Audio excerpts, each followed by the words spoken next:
Well, hello there, furries. Oh, that was kind of a creepy. We're gonna retake that one.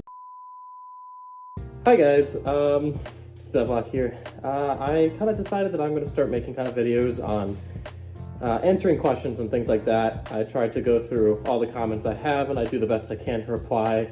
But I've kind of started to realize that I'm getting a lot of the same comments on how my little guy works, how my big guy works, that kind of thing. So I kind of figure I'll just kind of start a new series that I'll kind of ever so often kind of go through comments and answer them. So yeah, so I guess without further ado, the first question is by Hallowed Saint Serene. Hopefully I'm saying that right. But they asked, hey Dev, I was wondering, how hot does it get in your suit there?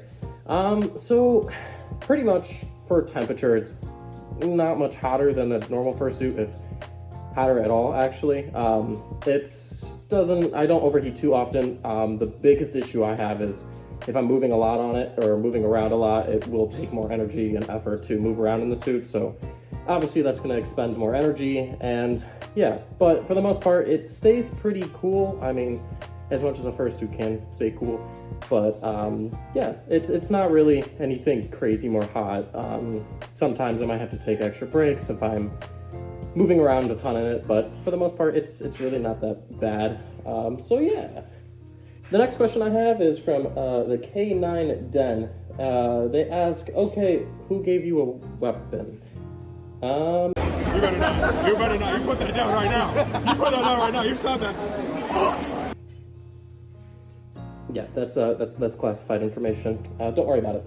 So moving on to the next question, we have Burning Fawn. They asked, is there a chin brace or something similar to help keep your head up and support it to prevent strain? No, there's not really. I mean, so if you watched, I have a previous video that kind of shows how the structure and the suit goes together. There's nothing that holds up the head per se. I have a couple of straps. It's this head right here. I have a couple of straps on the back that really hold the head like taut against my face. So when I look up, it kind of goes with my head very easily. Like, it doesn't shift around very much. It stays very attached to my head itself. So there's not really any neck brace that's needed. The most I have is there is a zipper on this suit, or on this head. When it's attached to the suit, it's just loose. It's not attached with a zipper or anything like that. But on the other suit, there is a zipper that is attached to the head. This keeps kind of the head from moving around a ton or flying off or having that issue of it kind of just, you know, rolling off or whatever. So I hope that kind of answers your question. But no, there's no like neck brace or anything. The head itself is made out of a foam, so it's not incredibly heavy or anything like that. So it doesn't really hurt my neck. The quad suit, the other quad suit, I actually do have an issue with, believe it or not. Well, I don't know how you would not believe it. It's a giant head that's attached to my head, but there are two straps on that suit that go and attach to the back of the suit, and that keeps the head up. So the whole suit head is on the suit itself. It's being held up by the suit, but it's not like on my neck itself. So I don't actually have to hold up the head on the quad suit, the full one. But it does still sometimes gets exhausting because it does kind of pull your neck up like that. So yeah, this one is actually more comfortable in that regard. So moving on to the next question. Somebody says, a part of me wants one. It looks fun. Like, this is not a question, this is a statement, but I will say, get one. They're great suits, they're very fun. They do take a little bit of practice, but honestly, once you get used to them, they're very fun.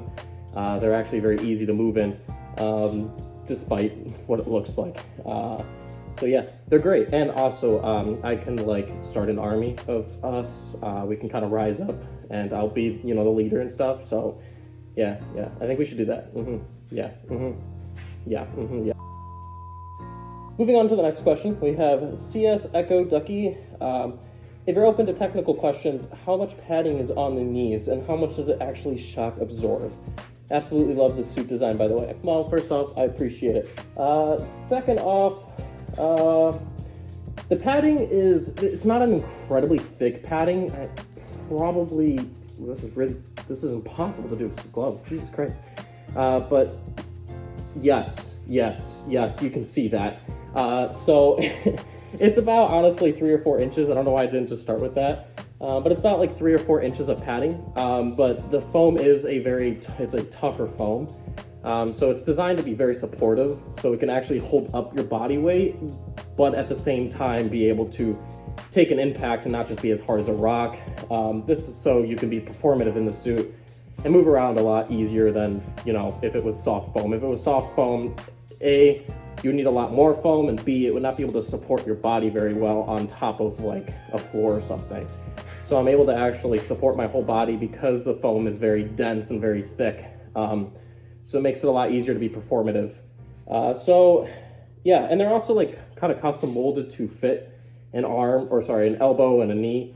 But yeah, for the most part, they're not super thick. It's just made of a tougher foam, much more dense than what you would probably think. Much more dense than my, you know, giant legs here. I know, crazy, dude, there's legs here. I know, you guys haven't seen that before. But anyways, yeah, and how much does it actually shock absorb? Kind of like what I said. It's actually very good at shock absorbing.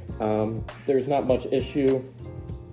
I never really feel like my elbow or knees have actually hit the ground before, so it takes all the impact and I beat the hell out of the suit, so there's no issues in that regard. Moving on to my next question by Fruit Loop. Who made your suit? I love it. So first off, again, thank you, appreciate it. But in terms of who made my suit, so this was actually made by 2 separate makers. One of them was Sylvina Handmade. She made the head, and then the bodysuit was made by another maker called Switch Stitch. Both great people, both great makers. I had to do a couple of modifications to the head and to also get the head to attach to the suit. It really was only a zipper in that regard, but yeah, the head had to have quite a bit of modifications just so I can have it really hard attached to my head, and same thing with the neck. I had to create a zipper for that too, to get the head to be attached to the suit and remain flush.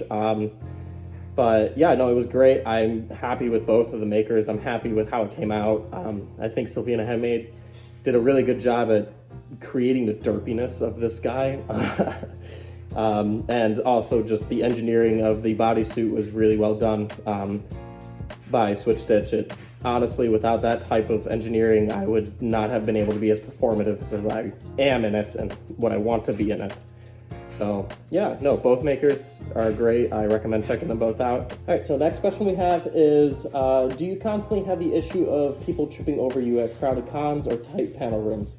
This is a great question, and funny enough, no. I actually do this really, really well, but it does take conscious effort, I will say that. I do actually make myself known, so I will hop around or I will stand on 2 legs in crowded areas purposely to get myself, have some more height to myself. This kind of lets people know. Funny enough, in crowded areas, it's really nice because you can kind of just weasel yourself through like little areas. So it's kind of fun.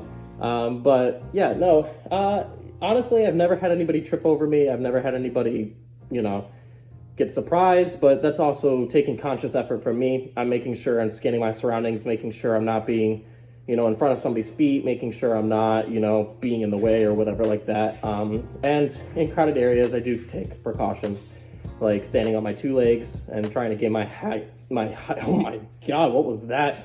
My height, oh yes, the height. Trying to gain height, and it helps a lot in terms of making myself known and present.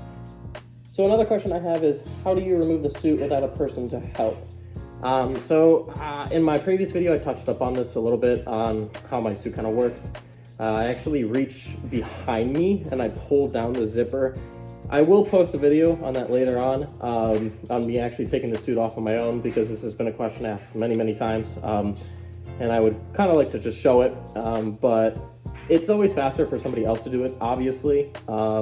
But I can do it if it's an emergency type of situation. That is all the questions that I have. I might be doing more of these later on. If you guys have any additional questions, feel free to put them on the bottom of this video.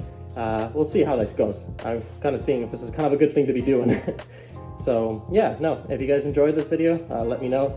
If you want more of these videos, let me know. Throw in your thoughts at the bottom, throw questions in the bottom, throw comments in the bottom, and I will take a look at them. So, bye guys.